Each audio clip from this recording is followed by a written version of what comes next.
Feinripp Adventskalender. Schlechte Witze, schlecht erzählt.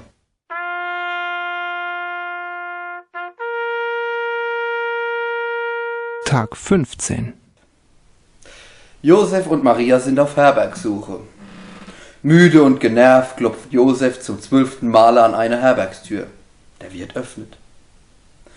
Da sagt Josef: Habt ihr ein Quartier für mich und meine Frau? Sagt der Wirt: Nein, ist alles ausgebucht.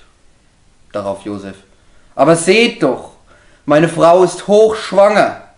Sagt der Wirt: Da kann ich doch nichts für. Josef: Ich doch auch nicht. Der Riesling wird knapp. Der Riesling wird knapp. Noch nicht in Weihnachtsstimmung? Dann holt euch jetzt den Download Der Riesling wird knapp auf allen bekannten Portalen.